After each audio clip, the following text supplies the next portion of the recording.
Réalisé par Neil Marshall, Hellboy est sorti chez nous en mai 2019 et... Excuse-moi mec, Ouais. mais c'est pas le bon film. Ah, Ouais, ça c'est le reboot, mais c'est une daube. du coup ça fait un reboot? Je vais y aller, je crois. Ouais, on va faire ça. Allez, bon, ciao. Ouais. Allez, salut hein. Donc, désolé, je recommence. Réalisé par Guillermo del Toro, Hellboy est sorti le 2 avril 2004 aux États-Unis, puis est arrivé chez nous le 11 août 2004. Le film a été produit par la toute jeune boîte de production Revolution Studio pour un budget de 66 millions de dollars et a rapporté 99 millions. Il s'agit d'une adaptation de la première histoire éditée chez Dark Horse Comics, Les Graines de la Destruction. On peut pas vraiment parler d'échec ni d'un franc succès, alors essayons de comprendre pourquoi ça l'a pas fait. Alors déjà, ça raconte quoi? On y suit l'aventure de Hellboy, enfant démon né en 1944 suite à un rituel nazi mené par Grigory Rasputin pour déclencher la fin du monde. Rien que ça. Rasputin disparaît durant le rituel et Hellboy se fait adopter par le professeur Brottenholm. Avec l'aide du gouvernement américain, Hellboy et son père forment le Bureau Paranormal Recherche et Défense qui lutte contre les attaques de créatures malfaisantes. Quelques temps plus tard, Rasputin revient avec un nazi ninja mécanique pour terminer ce qu'il avait commencé. Je sais, résumé comme ça, on a l'impression de parler d'un nanar, mais c'est pas vraiment le cas. Del Toro est un réalisateur mexicain à qui l'on doit Chronos, Mimic, L'échine du diable, Blade 2, le diptyque Hellboy, le labyrinthe de Pan, Pacific Rim, Crimson Peak et plus récemment La forme de l'eau, qui a eu en 2017 l'Oscar du meilleur film, meilleur réalisateur, meilleure musique et meilleur décor. À part pour Blade, tous les autres projets ont été écrits par lui avec l'aide parfois d'autres scénaristes. Mike Mignola, le papa d'Hellboy, a également participé au projet de A à Z. Le studio voulait Vin Diesel dans le rôle du démon rouge, mais Guillermo et Mike désiraient Ron Perlman. La suite, vous la connaissez. Dans Hellboy, on retrouve donc Ron Perlman, John Hurt, Selma Blair, Doug Jones, Rupert Evans et Carl Roden. Marco Beltrami compose la musique, il avait déjà travaillé avec Del Toro sur Mimic, son deuxième film. Le film est d'abord sorti aux États-Unis le 2 avril 2004. Le même jour sortait The United States of Leyland et ce film. C'est de la merde. Un peu avant était sorti Scooby-Doo 2 et Eternal Sunshine of the Spotless Mind, ce titre est vraiment beaucoup trop long. Après sortait Kill Bill Volume 2 et Man on Fire. En France, le 11 août, on a eu Garfield, Le Tour du Monde en 80 jours, un peu après, Le Terminal, Les Chroniques de Riddick, Le Village, et un peu avant, on a eu iRobot, Le Roi Arthur et Spider-Man 2. Le gros succès de 2004, c'est Spider-Man 2, mais en termes de bénéfices, le grand vainqueur, c'est Jésus. La Passion du Christ est sortie en février 2004 aux États-Unis. Son budget était de 30 millions et il a gagné 612 millions, là où Spider-Man 2 avait 200 millions de budget et un résultat de 788 millions. Et si on y regarde bien, en 2004 on a eu un film sur Jésus et un film sur le fils du diable. Coïncidence? Je ne crois pas.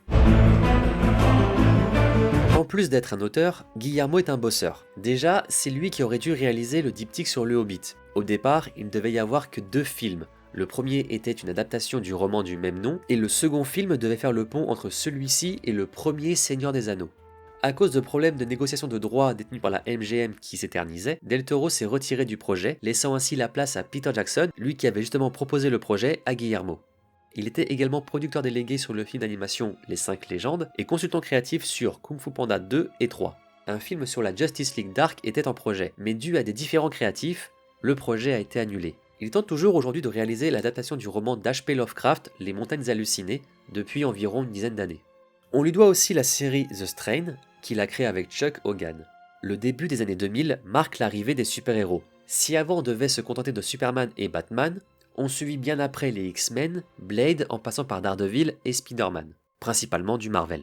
Del Toro a accepté le projet car l'histoire d'Hellboy entre dans l'une de ses thématiques, les apparences. Hellboy, c'est le résultat d'une expérience nazie vouée à faire le mal. C'est un démon, mais là, c'est ce qu'on voit en surface. Si on creuse un peu, et c'est ce que fait Del Toro, on y trouve un enfant qui ne cherche qu'à faire le bien en étant conscient de qui il est grâce à l'affection que lui apporte son père adoptif. Au-delà de ça, les monstres ne sont pas toujours ceux auxquels on pense. Que ce soit dans le labyrinthe de Pan, Crimson Peak ou la forme de l'eau, la vraie menace provient de l'humain.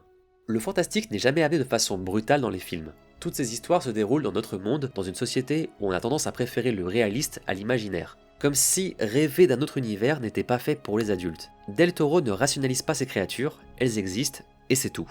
Ce ne sont pas des films de monstres, ce sont des films avec des monstres.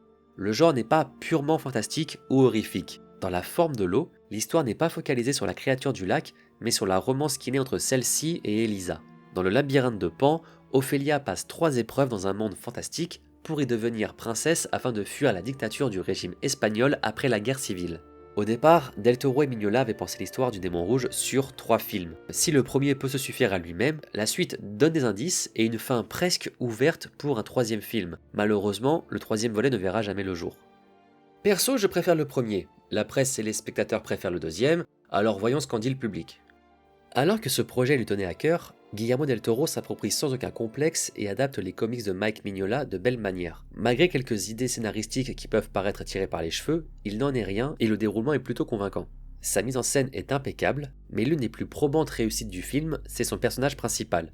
Géant démon, mais timide au grand cœur, tiraillé entre son amour et son devoir. Les autres personnages sont aussi réussis. Del Toro trouve toujours le ton juste et le dosage parfait. D'ailleurs, on sent vraiment sa touche créative à travers les monstres et les effets spéciaux. Sans oublier quelques touches d'humour, Del Toro arrive à donner une véritable atmosphère à son film, parfois gothique et romanesque, et la bande originale est adéquate au récit. On peut néanmoins regretter 1 ou 2 fautes de rythme, notamment sur la fin, mais rien de bien grave non plus. Même si à l'époque il était inenvisageable de réaliser un film avec des personnages créés en images de synthèse, pour des questions financières et de réalisme, Del Toro favorise le physique au virtuel.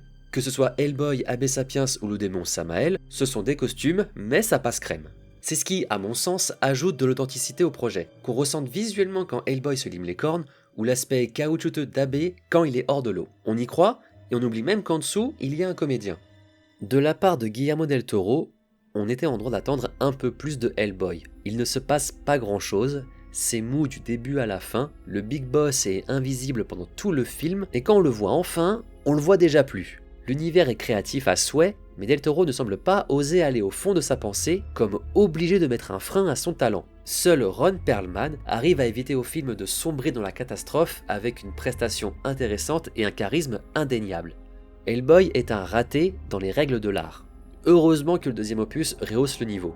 Le point commun entre ces deux critiques, c'est le reproche fait au rythme. Là où Blade 2 et Hellboy 2 comptent plusieurs scènes d'action, Hellboy promet du nom en a moins. On a été habitué à en voir plusieurs grâce ou à cause de ses prédécesseurs. Et les films de super-héros n'ont pas besoin de ça pour exister. Chronicle et Incassable n'ont pas vraiment d'action, et ça n'enlève rien à leur qualité. Même Avengers Endgame ne contient qu'une seule scène alors qu'il dure 3 heures.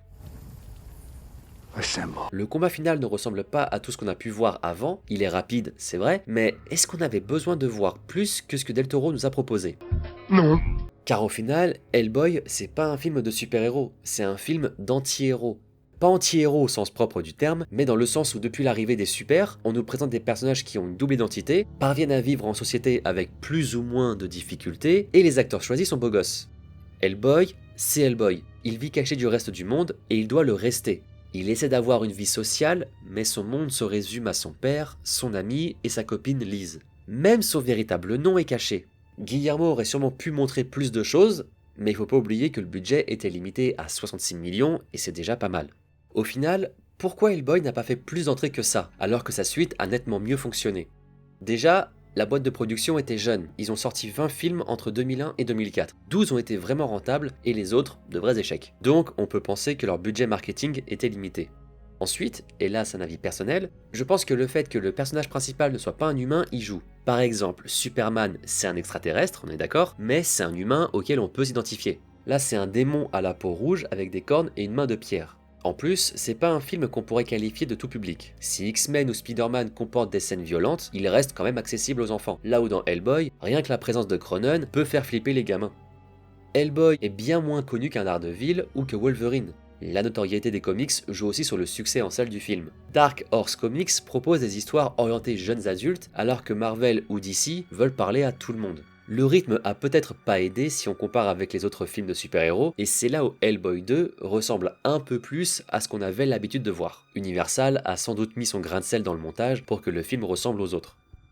Franchement, je vous conseille Hellboy. Del Toro a su s'approprier le matériau de base et l'incorporer dans son univers.